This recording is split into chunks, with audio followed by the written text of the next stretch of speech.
السلام علیکم. څنګه چلې خیریت یې ټیک ټاک جوړي. زه امجد خان ډاکټر چیک سیټ یوټیوب چینل نه یو ځل بیا تاسو ته په یو نوې ویډیو سره راغلی مجي. په دې ویډیو کې به تاسو ته نن ښایو چې انکیوبیټر څنګه سٹارټ کیږي، هغې کې انډې څنګه ایښودل کیږي، هغې څه فنکشن دي، هغې څه طریقې کار ده. ډېرو ملګرو راته وویل چې یاره په دې باندې یو ویډیو جوړه کړئ تفصیل سره چې موږ پوه شو. هغې انکیوبیټر یې اخیستی دي خو هغې په طریقو باندې نه پوهېږي او هغه ریزلټ ورته نه ورکوي کم ریزلټ دپاره چې هغه اخیستلی شوي، کم مقصد ده چې اخیستلی شي. مطلب چرګې لاندې خو زیات نه زیات 15-20 انډې کېده، زیاتې کېده 20 نه بر ورته نشي خوړلی، هغه پوره نشي دغه کولی شي. زیات نه زیات به 14 وباسي، 15 به وباسي. انکیوبیټر خلک دې دپاره ښه دي چې یاره لکه زیات بچي وځي، زیات بچ وځي، ټیم هم بچت شي پرې، کم سے کم چرګه دغه نه دا مسلې پکې نه یېږي. نو راځئ تاسو ته ښایو دا انکیوبیټر ښه دی. دا اوس اټومیټک مشین دی او په دې کې موږ اوس دا انډې ږدو پکې دي. دا HHD کمپنۍ والا دی، چینا انکیوبیټر دی او 56X پکې راځي. اوس موږ دې کې دا انډې ږدو او د انډې ایښودو دغه طریقه داسې طریقه ده. دا انډه به راوخلې او د دې HD طریقه به داسې ږدئ، داسې طریقه باندې به دی. دا اوس راځي موږ دلته کې دا شروع کړو.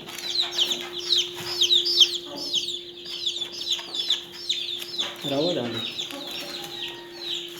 روډ جری شروع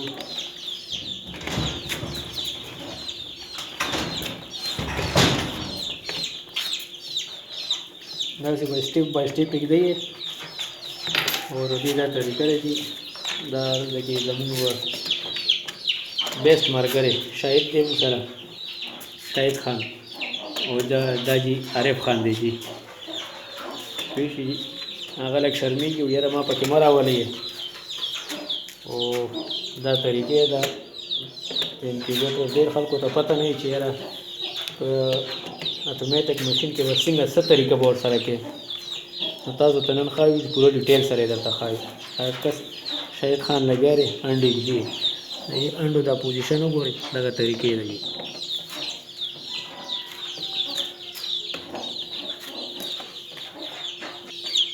ښه دي. دا وګورئ دې طریقه باندې موږ دا غونډې انډې دې کې کېښولې، دا چپ په انډې برابرې شي. دا مشین اوس لګوو، دې کې به خپله یو هیومیډیټي ایستلی، خو تاسو به هیومیډیټي میټر بل به ماښلی دي که به دننه ږدي. د هغې په دننه چې کوم پروت وي په هغې به تا ته صحیح ټمپریچر ښایي چې دننه کې څه حساب کېږي. دا بار چې کوم وي په دې باندې اکثر لا دغه به یقین به نه ساتئ په دې باندې، دا همیشه غلط وي پوه شئ. په دې د وجې مونږ داسې یو بل مینول هم دغه کړی دی، مشین سټارټو به لګیا و، دې کې فلحال دا دغه مې ایښولی دی هیومیډیټي میټر مشین چې د دې دغه چیک شي. نو دا مینول دی، دا هم ایږدو دی.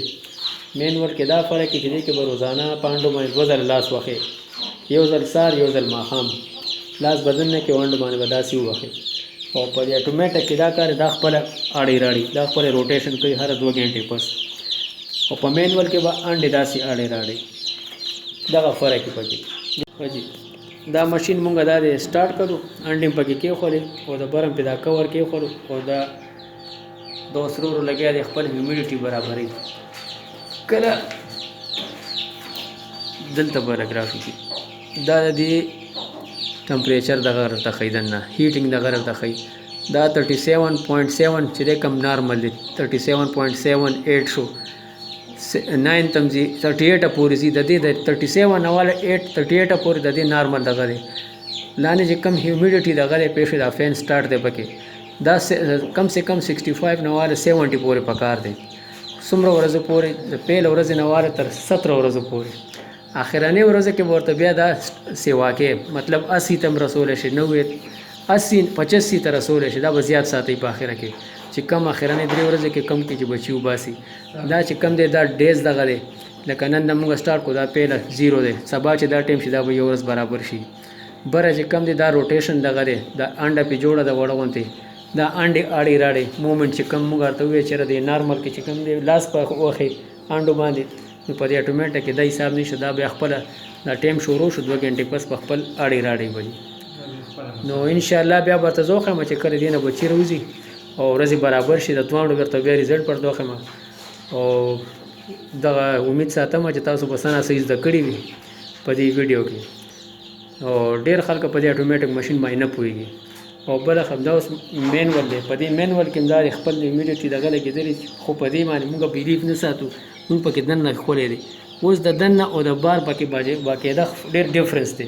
اوس بار هیومیډیټي یو رنګ ده او دې کې دننه 58 ښیي، او دې زموږ د اټومیټیک دا له هیومیډیټي چې کوم ده نو 70 ته رسېدلې ده. پوه شوې جي. نو